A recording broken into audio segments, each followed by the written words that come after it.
Shalom, apa kabar sahabat Lentera Hati yang dikasihi Tuhan?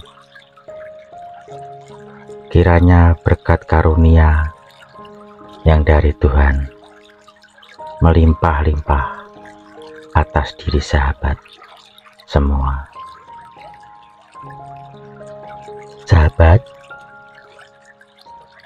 mari sejenak kita bersama-sama belajar firman Tuhan, yakni tentang perpisahan yang indah. Sebelumnya mari kita menghadap hadirat Tuhan terlebih dahulu. Tuhan, terima kasih atas semua penyertaan Tuhan atas diri kami. Terima kasih atas semua berkat, kesehatan, dan kedamaian yang Tuhan berikan kepada kami. Ampuni kami ya Tuhan, bila masih ada hal yang Tuhan masih belum berkenan atas diri kami.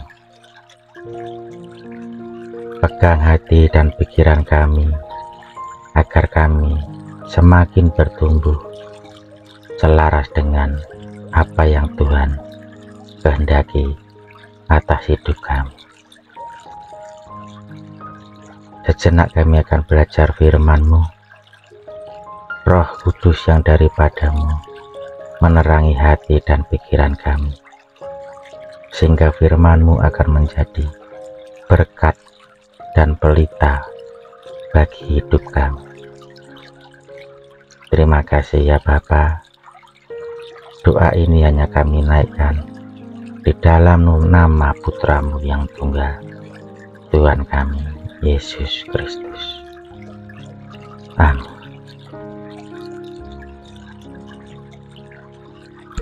Sahabat,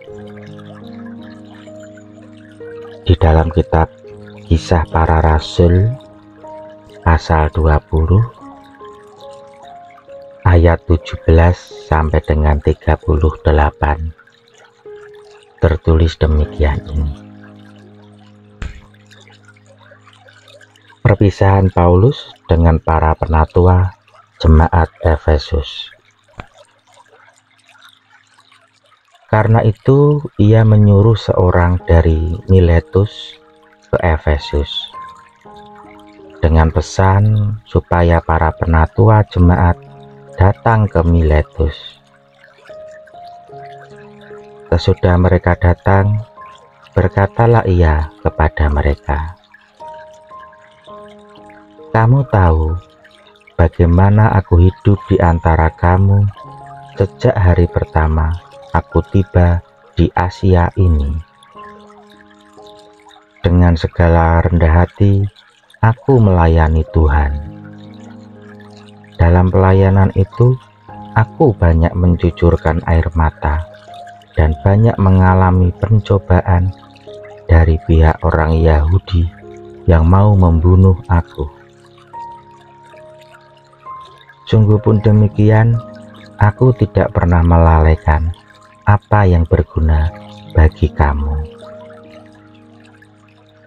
Semua kuberitakan dan kuajarkan kepada kamu, baik di muka umum maupun dalam perkumpulan-perkumpulan di rumah kamu.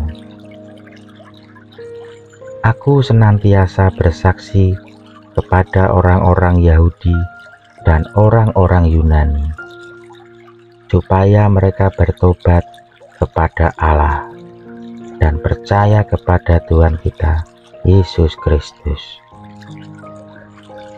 Tetapi sekarang sebagai tawanan roh, aku pergi ke Yerusalem, dan aku tidak tahu apa yang akan terjadi atas diriku di situ.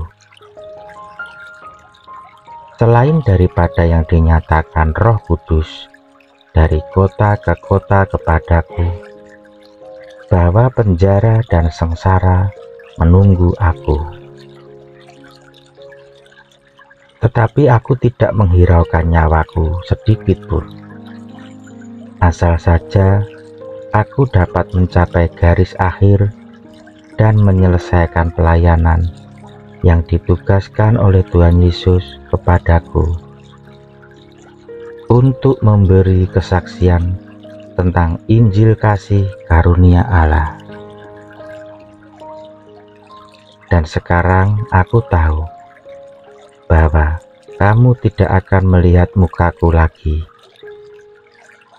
Kamu sekalian yang telah kukunjungi untuk memberitakan kerajaan Allah. Sebab itu pada hari ini aku bersaksi kepadamu bahwa aku bersih, tidak bersalah terhadap siapapun yang akan binasa. Sebab aku tidak lalai memberitakan seluruh maksud Allah kepadamu. Karena itu, jagalah dirimu dan jagalah seluruh kawanan, karena kamulah yang ditetapkan Roh Kudus menjadi penilik untuk menggembalakan jemaat Allah yang diperolehnya dengan darah anaknya sendiri. Aku tahu bahwa sesudah aku pergi, serigala-serigala yang ganas akan masuk ke tengah-tengah kamu dan tidak akan menyayangkan kawanan itu. Bahkan dari antara kamu sendiri akan muncul beberapa orang yang dengan ajaran palsu mereka berusaha menarik murid-murid dari jalan yang benar dan supaya mengikut mereka. Sebab itu, berjaga-jagalah dan ingatlah bahwa aku 3 tahun lamanya, siang malam dengan tiada berhenti-hentinya menasehati kamu masing-masing dengan mencucurkan air mata.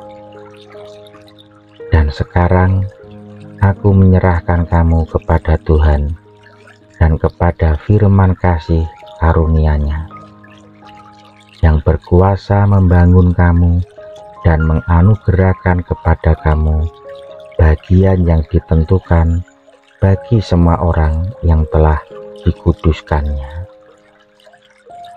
Perak atau emas atau pakaian tidak pernah aku ingini dari siapapun juga. Kamu sendiri tahu bahwa dengan tanganku sendiri aku telah bekerja untuk memenuhi keperluanku dan keperluan kawan-kawan seperjalananku. Dalam segala sesuatu telah kuberikan contoh kepada kamu, bahwa dengan bekerja demikian kita harus membantu orang-orang yang lemah dan harus mengingat perkataan Tuhan Yesus. Sebab Ia sendiri telah mengatakan, adalah lebih berbahagia memberi daripada menerima.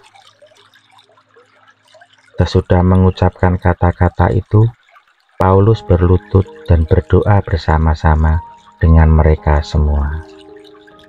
Maka menangislah mereka semua bersedu-sedu, dan sambil memeluk Paulus, mereka berulang-ulang mencium dia. Mereka sangat berduka cita, terlebih-lebih karena ia katakan bahwa mereka tidak akan melihat mukanya lagi. Lalu mereka mengantar dia ke kapal. Sahabat, ada sebuah perenungan. Perpisahan adalah suatu tahapan yang mungkin terjadi dalam sebuah hubungan, termasuk dalam dunia pelayanan. Para pelayan Tuhan bisa berpindah ladang pelayanan karena berbagai alasan. Dipindah oleh pemimpin, mendapat panggilan pelayanan baru, atau alasan lainnya. Ada yang meninggalkan pelayanan karena sakit hati, kecewa, merasa ditolak, dan berbagai alasan negatif lainnya. Namun banyak juga yang meninggalkan pelayanan dengan linangan air mata dan kasih yang besar dari mereka yang telah merasakan pelayanan Sang Hamba Tuhan. Membaca kisah perpisahan Paulus dengan para penatua jemaat Efesus sangat mengharukan sekaligus indah. Mereka bertemu di kota lain karena sempitnya waktu Paulus yang sedang dalam perjalanan ke Yerusalem. Pada mereka, Paulus mengingatkan bagaimana ia tinggal di Efesus selama 3 tahun dan giat dalam memberitakan Injil. Ia menghadapi banyak penentangan, namun tetap meneladankan hidup sebagai pelayan Tuhan yang setia. Paulus berpesan agar mereka sungguh-sungguh menggembalakan jemaat Tuhan, agar mereka tidak berpaling dari ajaran yang benar. Para penatua itu sangat terharu, terlebih mereka tahu itulah pertemuan terakhir mereka, diisi dengan tangis, doa, pelukan hangat, ciuman perpisahan. Mereka memberangkatkan Paulus ke kapal. Teladan, pengajaran, dan pengorbanannya demi Kristus tetap akan mereka ingat dan ajarkan, agar nantinya mereka juga dapat menjamah dan mengubah hidup banyak orang. Kiranya hidup kita juga meninggalkan jejak dan dampak yang baik bagi banyak orang, sehingga kelak kita akan mengalami perpisahan yang indah dengan mereka. Suatu saat kita pasti akan berpisah dengan orang-orang terkasih kita. Kiranya hidup kita telah meninggalkan jejak dan teladan bagi mereka. Tuhan memberkati.